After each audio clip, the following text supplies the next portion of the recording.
Well, SummerSlam Night 1 2026 is in the books, and we got a lot to talk about as we prep for Night 2. And I don't know about you, Sean, but I thought this was a pretty good show. What did you think?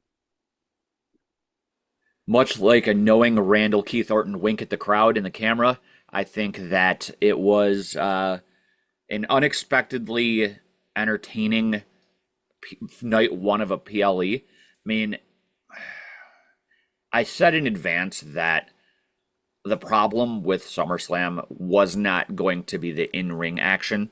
It was going to be the fact that the storylines and everything leading up to it were sparse, we'll say. We'll bring back the air quotes again. Sparse.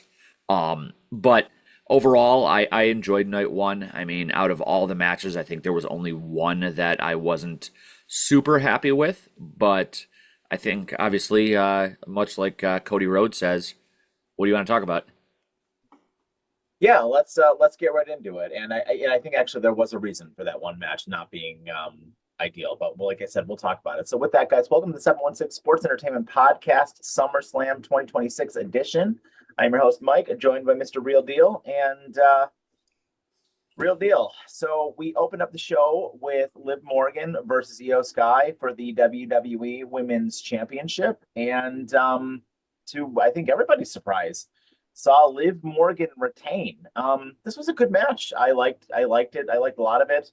I thought it was cool when Io went to hit the Oblivion and she like nailed it. And then when Liv went for one a little bit later on and Io did that kind of like kickstand out of it, I thought that was fantastic. The baddies did try to get involved and Io fought them off and they really didn't play much of a role into the finish.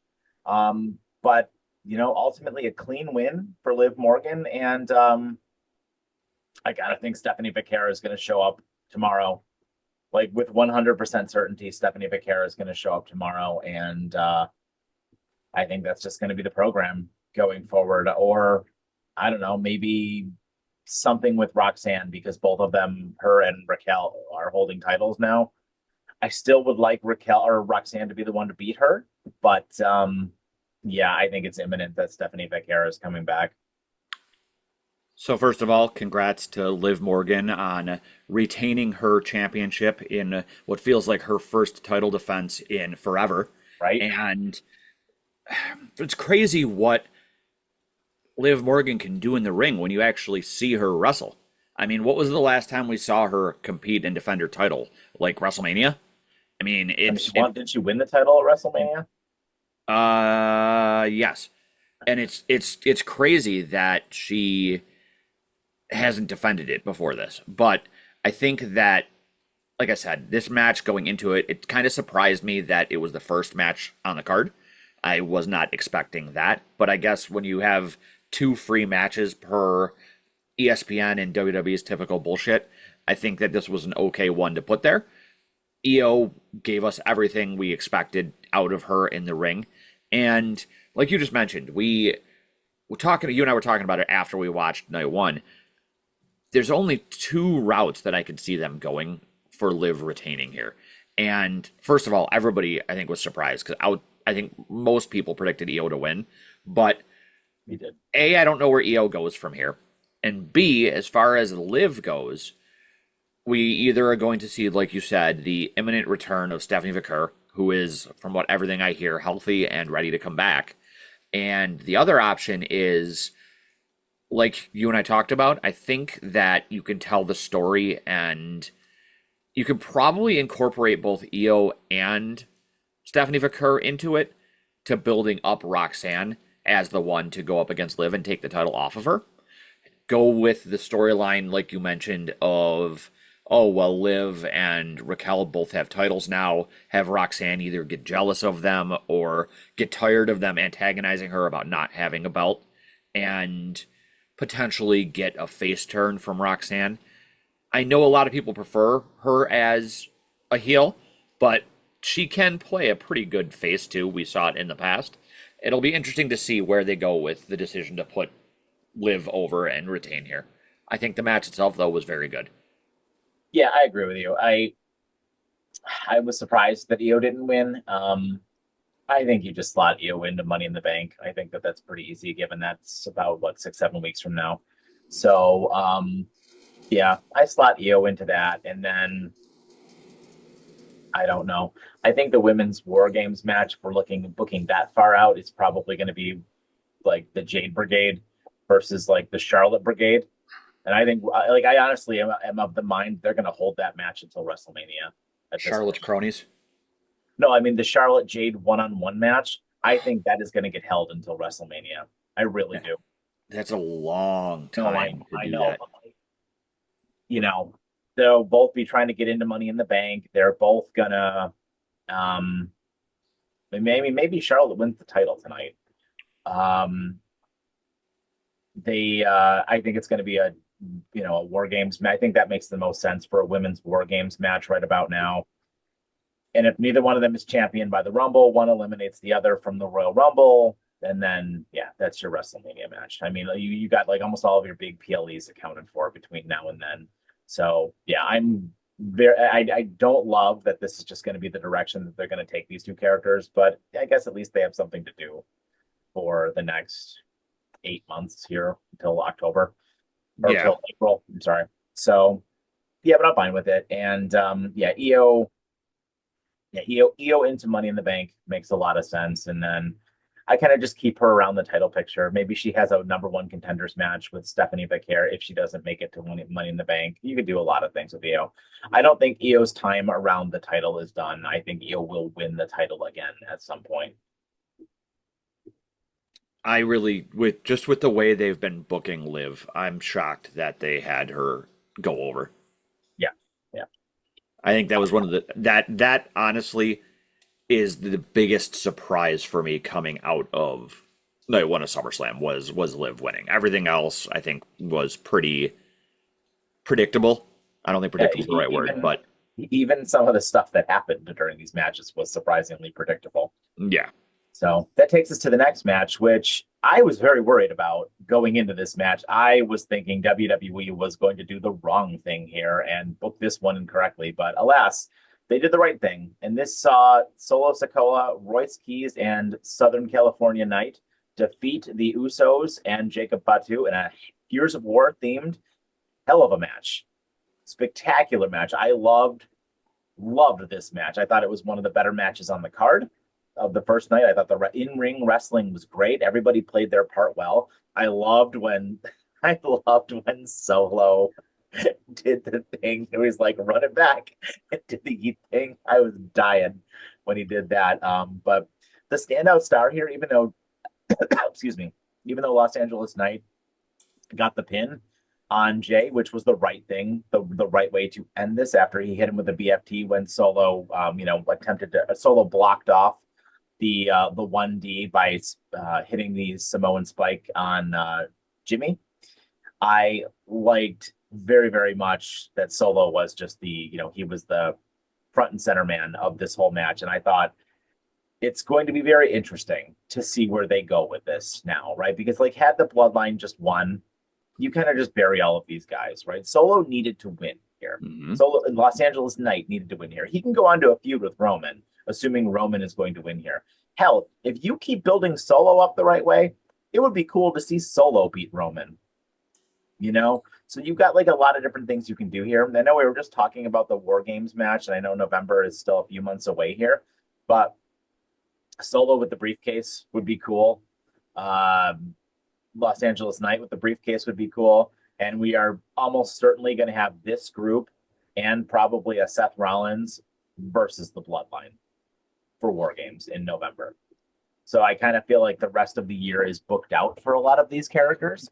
And this was a great, great move here. And I think we should also further the story between Jacob and the Usos, and Jacob kind of being pissed at the Usos. Jacob has every reason to be pissed at the Usos because he didn't get pinned. Nope. He didn't screw up. They screwed up and got pinned, both of them. So Jacob's going to have every right to be pissed at them. And I have to imagine we're going to see a lot more storylines on Monday nights with, dissension between these three guys. So, first of all, Solo Sikoa has quietly inserted his name into the MVP of WWE ranks lately. He is fresh. He is hysterical. The fact that they're allowing him to go out there and just do what he wants is such a breath of fresh air for his character, especially in his interactions with the bloodline and everything. But as far as the match itself goes, I mean, obviously, second match, it's the usual promo tie-in match. Was a little bit disappointed. I feel like they could have done a little bit more of the promotional stuff if they were actually going to do that, like when the New Day was still around. But the match itself, obviously, it's huge that the quote faces won. Los Yes. Alamos Knight getting the pin was, I think, the right call out of the three guys. Having Royce Keys and Jacob basically take each other out tells me that they're still going to be interacting. I think we're not done with this whole 3 versus 3 thing for a little while. And I think overall, it's going to involve Roman being pissed at the Usos and Jacob being his proxy. Because, like you said, Jacob didn't mess it up, the Usos did. And I think at the end of the day, we all know that Roman likes to place blame and go from there. So I think it will be it's interesting to see exactly who takes the fall for this loss. Yeah. And hopefully the win here gets us New Orleans Knight and Solo Sikoa in Money at the Bank potentially. And a big shout out to the fact that they hugged it out at the end. Yeah. No, I like that. I liked everything about that. I was so happy after the end of this match. Like I visibly cheered after this match was over because of like I was very, very worried that the wrong booking decision was going to be made here. And this was great. I'm so happy that they gave LA Knight and Solo Sikoa a win here. Yep. And, Royce Keys, too, I want to give him a little bit of a shout out. He was fine, but he mostly felt like a third wheel in this match. But, he played his parts. He hit a few big moves.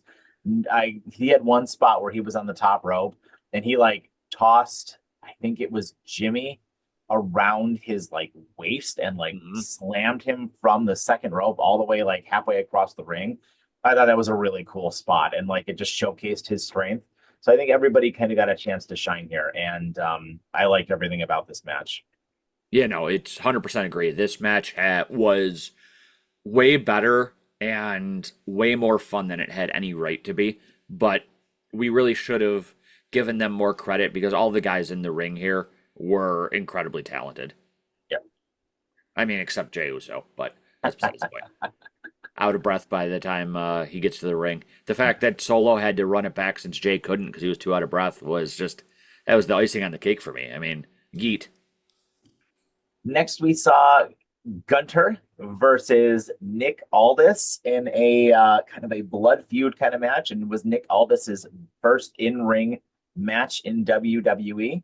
And this kind of fit the formula of other things we've seen Gunther do, and it was very reminiscent of the Pat McAfee match that Gunther had a few years ago, where he kind of just tossed him around for a little while. McAfee would have held his own, and then McAfee kind of got a big comeback. Aldis kind of got a big comeback. Almost won, but then tapped out right by Gunther, which was 100% the right move here. Like all joking aside, I know we pick on his name a little bit here, but Gunther needed to win this. Like 1,000% Gunther needed to win this. It was the right move to have Gunther win this. Aldis held his own. He looked good. And there was some after the show stuff, which I'll let you get into. But what did you think of the match, and where do we go from here with these guys? Oh, I am curious to see where we go from here with this, but I'll talk about that in a sec. As far as the match itself goes, it was probably the most predictable match or second most predictable match on the card. I think that there was zero doubt Gunther was not going to win this. And I think that anybody in the crowd who was showing disappointment that Nick, the best deals are at Aldis, wasn't able to pick up the win here. I mean, he looked great. He is still in incredible shape. And for having not had a match in close to 3 years, I think that he did a fantastic job out there. I mean, we've said multiple times that Gunther can wrestle with a paper bag, and I think Aldis was carried a little bit by him, but overall, I think he looked fantastic. And after the match, Obviously, we had a visibly emotional Aldis backstage after celebrating with Mickey James and his, I believe, child out there, his offspring. And he was in back, approached by Kathy Kelly, and the big news is that Triple H approached him, and he attempted to hand his letter of resignation to Triple H, only for that to not be accepted, torn up, and Nick Aldis is now once again reinstated as your WWE SmackDown general manager. And I'll Right. be very, very curious to see where we go with this because he was given explicit directions from Triple H to stay away from Gunther. And I can't imagine that the Big G is going to be very happy that Aldis is back in charge again. So I think we're going to have some sort of interaction between the two of them. I don't know if it'll lead to another match or anything, but I think we'll have something. Yeah. As far as Gunther goes, I am of the mind he's going to just kind of hover around the title picture for a while. I have a feeling he will eventually get a match again, get another shot at winning the title. Maybe at the Royal Rumble, he'll get a shot at whoever the champion is at that point. Because obviously we've got the number one contenders match tonight between Finn Balor and Sami Zayn. So that'll probably be your either a TV match or a money and maybe for Money in the Bank.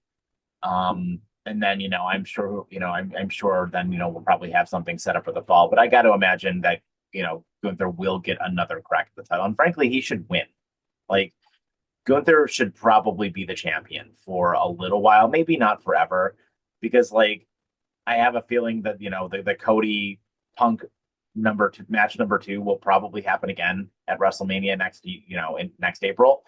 But I am not opposed to Gunther being we've said this on this channel. I think he's the top heel in WWE right now, just given how Roman Reigns, Seth Rollins, Cody Rhodes, and CM Punk are booked. I can't think of anybody who's a bigger heel than him right now because Braun Breaker's fallen off a cliff. And I think he needs to. I think he needs to be the champion again at some point in the next. I predict in the next 12 calendar months he will be the champion. The only problem with putting Walter back as the champion is he has to be as dominant as he was his previous time. And I don't know if SmackDown has the right roster for them to have as many believable people up against him for as long as he should be champion. Yeah. I would love, in my perfect world, I would love for Oba to beat Roman. And then we go a whole year. Oba loses via a Money in the Bank cash in. Gunther somehow becomes the champion, maybe around this time next year. And our WrestleMania main event, night 2 of WrestleMania 44, is Gunther versus Oba Femi. That would be spectacular. That would be spectacular. I could get behind that. I think we got to do that match at some point. Oh, for sure. The problem is that who do you have win that? It's got to be Oba, right? Oh, it's got to be Oba. I got to tell you, I mean, given the way the show ended, I don't think Oba's going to lose for a very long time. Hopefully not. I mean, if WWE is smart, Oba should not lose a match for the next 6 years. Yeah, 3 years. So let's move on to probably the weakest match of the card, but I kind of feel like there was a reason for that, given the injury to Brie Bella. So this saw the Bellas and Paige lose to Fatal Influence. And this match was a little short. I kind of commented on this when we were watching it that I was like, wow, it's already over. But as it turned out, Brie Bella sustained an injury, and then to nobody's surprise, Nikki Bella turned on Paige. Everybody saw this coming a mile away. And it seems like we're going to get Paige into a singles program against Nikki Bella, and then I would imagine she'll move right up the card and probably be involved in either the mid-card title or the main title picture probably pretty quickly. I don't know what you're talking about. I never saw it coming. I thought that the Bellas and Paige were going to be a trio for like until they all retired again. I just obviously that is a bald-faced lie. We all talked about this, and it was about as clear as how bad Nikki Bella's wrestling is that this was going to happen.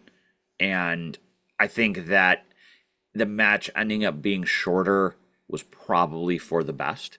I mean, it sucks that Brie got hurt, and I believe I said while we were watching that I saw exactly when it happened.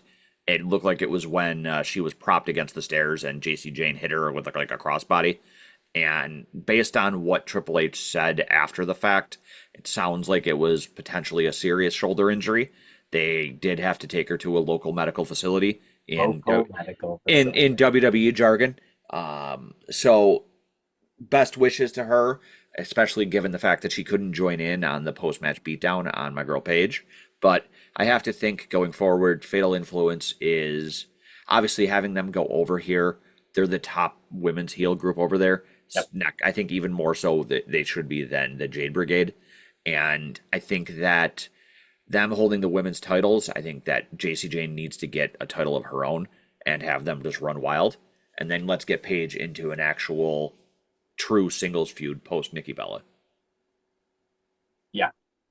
Yeah, I think I completely agree with that. They're probably going to run this one for a while, but then I would imagine that like I think the Bellas probably hang it up after that. So, but yeah, I'm okay with I'm fine with this. Like I said, predictable, but fine. I don't really. There's not much more I can really say about this. The match itself was okay. I mean, Fatal Influence looked good. The Bellas, they looked like the Bellas, and if you watch Exactly. the Bellas ever wrestle once, you've watched the Bellas wrestle 1,000 times. Like Fatal Influence carried this match. They were the better wrestlers throughout this match, and yeah, it was fine. It wasn't bad. It was just fine. The only problem is that with Brie getting hurt, I have to imagine the original plan was that Paige was going to have to go through both of them. Probably. And now that sort of derails the whatever plans they were going to have for that. It seems like WWE over the last like year and a half has been absolutely snake bit with injuries at like the worst times for people. Yeah. Because like that would have required Paige finding another partner now to go up against Brie and Nikki, which would have Right. made for some good storytelling. But we'll have to see where they go from here. Right. And then initially I was surprised that this wasn't the main event, but after what happened at the main event, I think it kind of made sense. So we next saw the WWE Undisputed Championship match, which saw CM Punk retain over Cody Rhodes in a hell of a match. Absolutely spectacular. I mean, to no one's surprise, these guys are some of the best to ever do it. And I mean, both hit each other's finishers. I thought this match was everything it was built up to be. The ending sequence saw a ref bump and Randy Orton make his return to nail Cody Rhodes with a most devastating move in all of sports entertainment. Not the surprise roll up, but in fact the RKO. And CM Punk retain the Undisputed Championship. And this was perfect. I mean, if we're not going to do a Cody heel turn, this is the right direction for this. Cody moves on to Randy Orton away from the title. Punk goes on to other people. I think that this is totally fine. Keeps Cody away from the title for a while. I am good with all of this. Randy Orton coming out and hitting the second most dangerous three letters in all of WWE was 100% the right call. Obviously, they're not the first most dangerous letters. That's RVD. But I think that Prize roll up.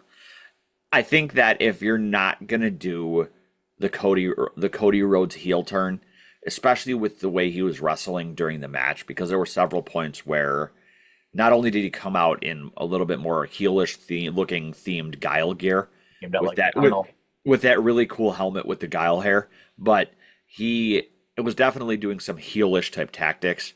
I think that having somebody interfere and having that somebody be Randall Keith is the 100% the right call because it lets him, like you said, it lets them take Cody out of the title picture for a little while, and hopefully it'll relieve some of that title fatigue, the Cody fatigue that everybody was starting to have. Because I mean, he gets no pop after all, and nobody likes him. He's not popular from what I understand. From if I've heard that on the Wrestling Observer Radio. Yeah, that Cody Rhodes gets no reaction, Yeah. but I think overall the match, for the fact that it was 40-something-year-old Cody Rhodes going up against 90-something-year-old Phil Brooks, was surprisingly lengthy. It definitely went a little bit longer than I thought it would. Longest match of the And night. yeah, and then outside of Punk almost decapitating Cody with that goofy looking moonsault when he almost landed on his head, I think that this was a well wrestled match.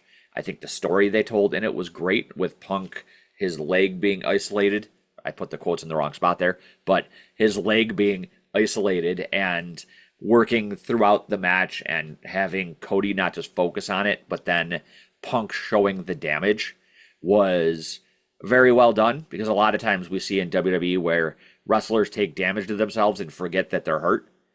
So like that part where Punk went and he kicked Cody and then realized that it was with his hurt leg and he yelled, I think was fantastic. But overall, I'm happy with the result. I'm still a little bit miffed that we're where we're at with Punk as champion and not Sami Zayn, but for where we're at, I'm not going to complain too much. We got a great SummerSlam match out of it, even though it felt a bit rushed.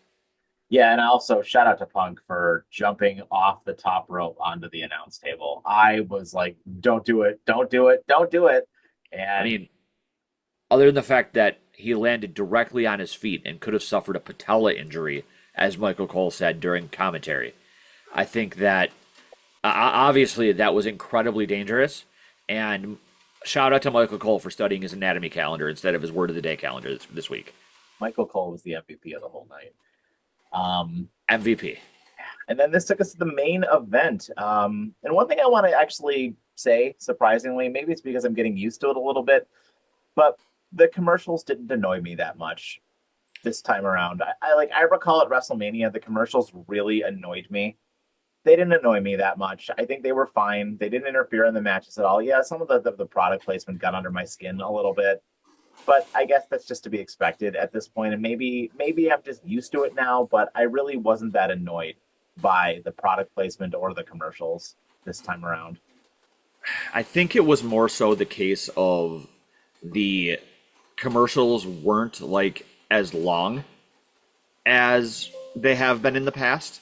It feels like there were less of them. I think they Yeah. did a much better job of spacing them out and not overdoing it. Yeah. So I agree with you. I think that for once we got a relatively well put together overall show as far as that goes. Yeah, the pacing was much I mean, better. it did take 17 years for them to drop this out, but But at least we were watching the in-ring, of yeah. that happening, so it was fine. This took us to the main event, which saw, to no one's surprise, Oba Femi defeat Brock Lesnar inside of Hell in a Cell after a spectacular match where these two guys threw each other around. Oba put Brock through a table on the outside of the cage with like a shoulder tackle. It was fantastic. And, survived numerous suplexes. Oba hit him with several falls from grace. The ending sequence saw, after Brock Lesnar hit 3 F5s, saw him rip up the ring mat to expose the pine and hit Oba with a tombstone. Unbelievable. Yep. Oba popped right back up and hit Brock with another fall from grace, which I think was supposed to be on the pine, but that's okay that it wasn't. I would rather not see Brock Lesnar dead. And so Bafemi pick up the 1-2-3 for the win. And I think the bigger surprise was the what happened after the match. But I'll let you break that down for us. So obviously the match itself was two meaty men throwing meat. It was a Vince McMahon dream, and it was pretty much everything we expected it out of it to be. It was what happened in the first two matches, just inside a cage this time, and they added enough variation so that it stood out from the first two matches. I think Oba eating a tombstone on the wood was incredible. I don't think any of us saw that coming. I definitely didn't have it on my bingo board, but I think that you had Oba no-selling some of the F5s. You had Brock sitting up and no-selling the one fall from grace. I think Undertaker callback. I love that. exactly. Several Undertaker callbacks in this match.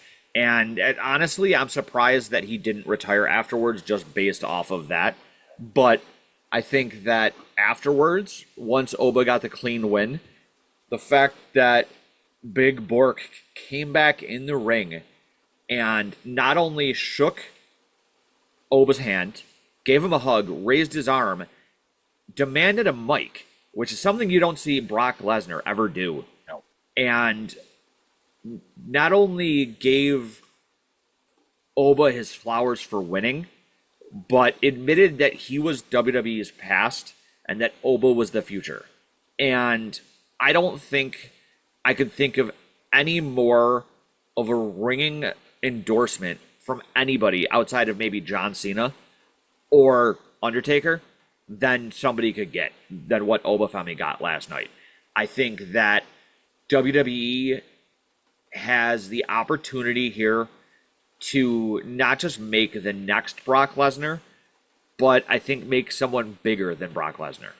I think that the fact that they already have him following a similar path to Bork when he first debuted is quite evident.